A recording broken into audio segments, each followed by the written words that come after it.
Good morning, Magicals, and welcome to your morning message.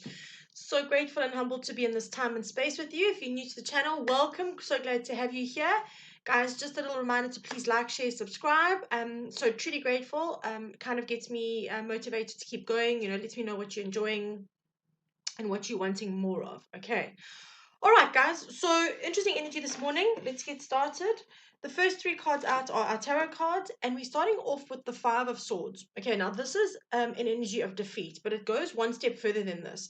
This is very much having felt like the collective I'm reading for feels defeated, but it feels like those who have, and I say conquered in inverted commas, um, are smug about it. There's an energy of kind of like, I'm one up on you around this, okay? Now, that may not be how they actually feel, that may be a perception of what you're going through because you are feeling defeated and wounded, all right?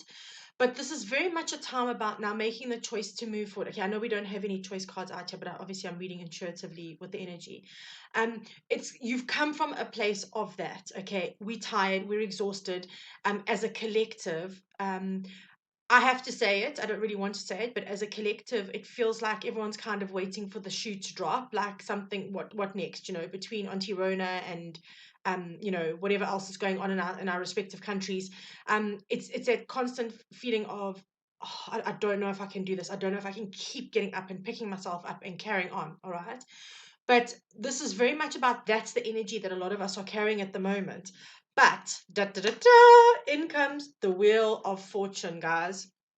Okay, this has happened for a reason. It's got us to a point where we need to reassess, maybe do some shadow work. It's brought us to a point of what really do we value, okay? And with the Wheel of Fortune coming in, this is a divine intervention. It's luck on your side, okay? It is fortuitous. It's a fortuitous turn of events that then allow us to move forward, all right?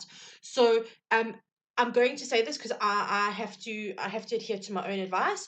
I do feel like a lot of us need to work on raising our vibrations. So meditations, Epsom salt baths, a bit of time in the sun, whatever it is for you that raises your vibration, playing with your fur kids, playing with your actual kids, now's the time to do it because this is coming in. It's a definite energy. There's a definite shift. And don't forget, we've got Lionsgate coming up on the 8th of the 8th. All right. So please, guys, make sure that you've got your level up to where you want it to be so that you are aligning with what you want, because in comes the Nine of Pentacles and she is standing in her power.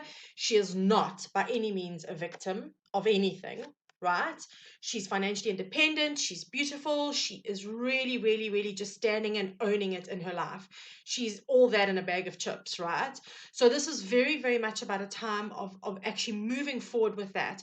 I do want to say that a lot of my readings have been similar. I really do not, I cannot control them. I've got to give you the messages that come through from spirit. But I've been watching a lot of, I also obviously watch other tarot readers. And it's very interesting that we seem to be going, and it seems to be everybody. And it seems like we're all tuning into different aspects of the collective. Because what's happening is like, I'll have a certain run of the same kind of readings and then it'll change. And I've noticed a couple of other readers have felt the same way, where they're going through phases of the same kinds of readings and then it just suddenly changes. So just bear with us. We're obviously all tapping into different aspects of the collective and reading reading for those ones. So if you're part of this collective, I really hope that this resonates with you. Okay, right. So this is about really coming into our power and stepping into it, stepping away from victimhood, stepping away from what's wounded us and what's hurt us. Okay, allowing the universe to assist us in that, because sometimes we need a bit of help. We need a bit of a leg up. All right. So interesting energy going forward. Coming up, first card out, mending. Okay, now this absolutely aligns with this. This is about getting over this and healing yourself, making the choice to move away from it, to let it go, to better yourself for yourself. All right. There's okay, thank you, Kelso. Kelso saying, this is not a rush job. Okay, so you can actually see the little fairies are sitting there and they're actually sewing. I don't know if you guys can see that. They're making it like little flags.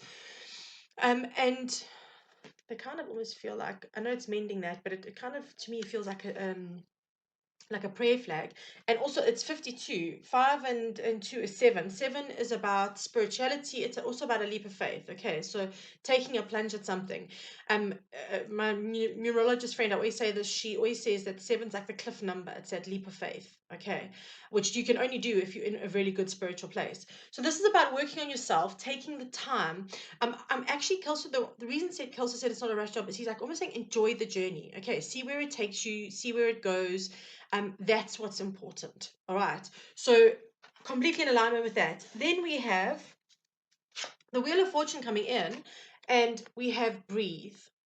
Okay. Now, this is Spirit clearly saying, just take a breath, we've got you. As happy as it's been, as stressful as it's been, whatever you have been through, however this relates to your story, all right? And again, I say if it's not your story, you're not Cinderella, please don't make it fit. Go check out other messages. They are timeless and you'll find messages when you need them. But this is very much about just being in that space of calm, okay, and allowing. If you have a look, I don't know if you're going to be able to see, but I'm going to try and bring it up to the camera for you. You'll see she's sitting and both of her arms, her hands are open like this on her knees, okay, while she's meditating. That's being open to receive. And you need to be open to receive when the Wheel of Fortune steps in, because it brings to you that which you desire. It's a fortuitous step forward, all right? So make sure that you are doing what you need to do. 2 and 9 is 11. 11 is the number of self-mastery, conquering your fears, conquering that which worries you or concerns you. All right, so beautiful energy with this. And then finally we come up with 27, which is exchanging gifts. And you are only able to do that with the world when you are sitting in a place of power, when you are sitting in that absolute phase of, I know my worth, I am living the life I want to live, you're making decisions consciously for your highest good. Okay, that's when you get everything coming in towards you. So I do feel for some of you, and I have to just, there's a very strong energy around this. Some of you are really being called to your soul paths at the moment. Okay, there's a huge amount of energy around us just generally for this. And for those of you who are just starting, it's about learning more, being strengthened in that. But this is then about sharing your gifts, whatever they are. They don't even have to be spiritual gifts, but it's about stepping into your role and where you need to be so that the world sees you shining your light as you are meant to be. Okay, so gorgeous message today. Nice to know that Spirit's got our back. I hope that you have an absolutely incredible, incredible day and that something resonated with you. I am sending you so much love as always, and I will connect again with you tomorrow morning for your message. Big loves. Mwah.